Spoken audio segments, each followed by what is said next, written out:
എൻ്റെ വീടിൻ്റെ അടുത്തുള്ള ഒരു 7ാം ക്ലാസ്സിൽ പഠിക്കുന്ന പയ്യൻ. അപ്പോൾ അവനൊരു സ്കൂൾ വിട്ട് വരുന്ന സമയത്ത് ഒരു അടിപിടി കേസ് അതങ്ങനെ അത് കഴിഞ്ഞു. അടുത്ത ദിവസം ആ അടി കിട്ടിയ പയ്യൻ്റെ റിലേറ്റീവ് വന്നിട്ട് ഈ പയ്യനെ അടിച്ചു അവൻ്റെ കാലിൻ്റെ എല്ലും വാരിയെല്ലും കൊടിഞ്ഞ് ഹോസ്പിറ്റലിൽ കൊണ്ടുപോയി.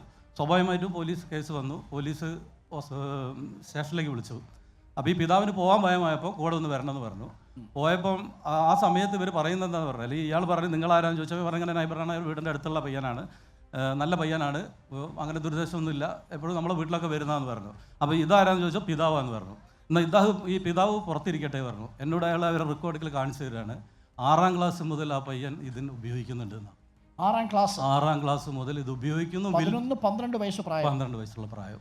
അപ്പോൾ നമ്മൾ കാണുന്ന നമ്മളെ വീട്ടിൻ്റെ അടുത്തുള്ള കുട്ടികളും അവർ സുരക്ഷിതമാണ്, നല്ല പയ്യനാണെന്ന് പറയുന്ന കുട്ടി പോലും ഇത് ഉപയോഗിക്കുന്നുണ്ട് എന്നുള്ളത് നമ്മൾ അറിയുമ്പോഴുള്ള ഭീകര അന്തരീക്ഷം ശരിക്കും നമ്മളെ ഞെട്ടിപ്പിക്കുന്നതിൻ്റെയാണ്.